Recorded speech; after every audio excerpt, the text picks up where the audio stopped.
The Academy of Stars, the galaxy's oldest power, the Krill Dominion, built their pride and jewel high above a red dwarf sun.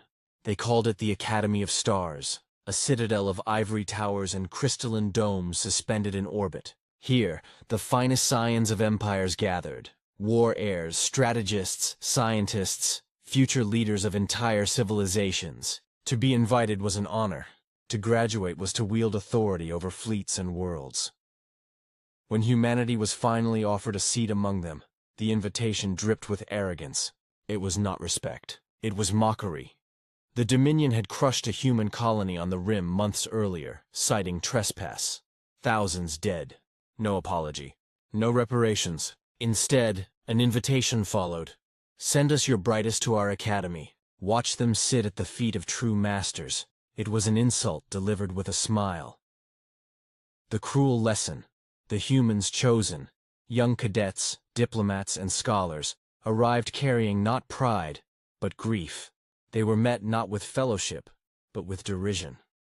Lecturers spoke of primitive mammalian instincts. Alien nobles mocked humanity's frail lifespans, their crude technology, their reliance on fragile bodies of flesh instead of alloy. Simulations turned brutal. Human cadets were forced into war games stacked against them. Small flotillas crushed by overwhelming enemy numbers. Boarding scenarios where human avatars were slaughtered while alien classmates laughed. One human envoy dared to question the fairness. He was executed publicly by Dominion decree. Disrespect is treason in the Academy. The aliens applauded. Humanity's humiliation was now carved into ceremony. The galaxy believed Earth would bow, swallow pride, and remain civilized. Arrogance of the Dominion in the grand halls. Krill instructors boasted, humanity is clever, yes, but cleverness cannot withstand power. They must learn their place. Alien nobles toasted to the fall of Earth's colony, spinning tales of how humans begged for mercy as their ships burned.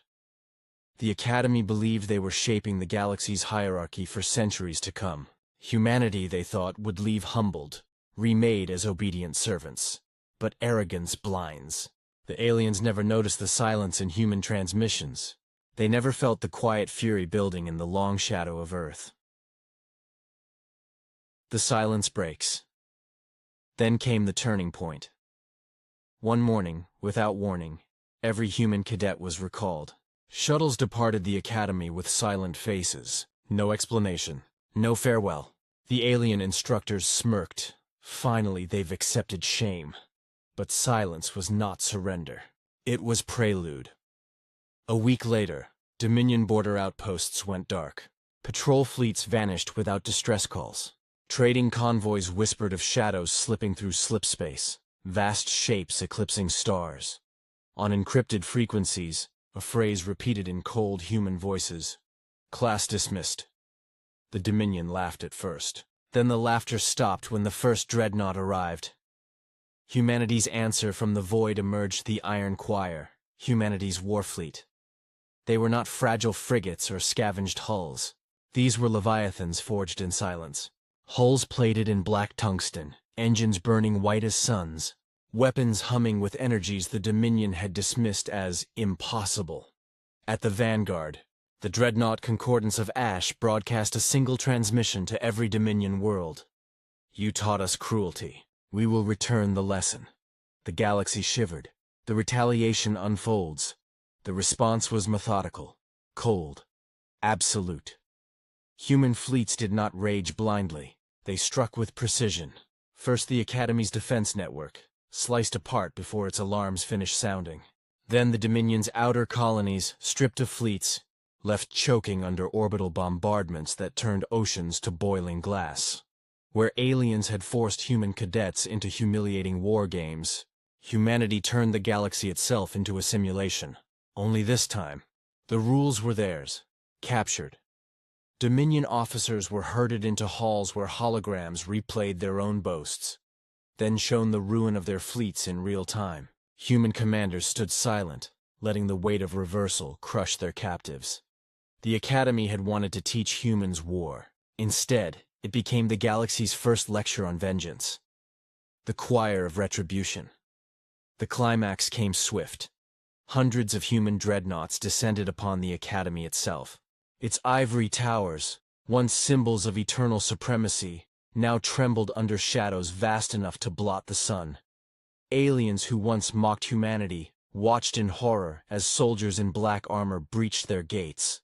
The humans moved like storms, disciplined, merciless, silent except for the rhythmic pounding of boots on marble floors. Lecturers who once called humanity fragile were dragged into the halls, forced to kneel beneath the very students they had mocked. Cadets who had once been spat on now gave the order to burn the archives, erase centuries of Dominion arrogance in fire and ash. The Academy of Stars fell in a single night. Not conquered, erased, the reckoning.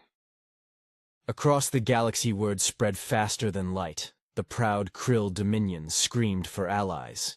None answered. Every empire that once mocked humanity remembered their cruelty, their arrogance, their laughter. And they realized, if the humans had endured humiliation and returned with this fury, what would happen if they struck again? World by world, Dominion banners burned. Their heirs, once trained in the academy, fled to hidden corners, whispering in terror, "The humans are coming." Across the galaxy, silence fell where once there had been scorn. Aftermath, the whispered fear.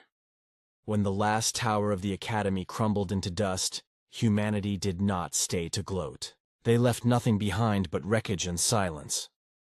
The message was clear. Earth does not forget. Earth does not forgive. On distant worlds, survivors whispered warnings to their children. Never provoke Earth again. The galaxy had believed humanity's patience meant weakness. Now they understood. Patience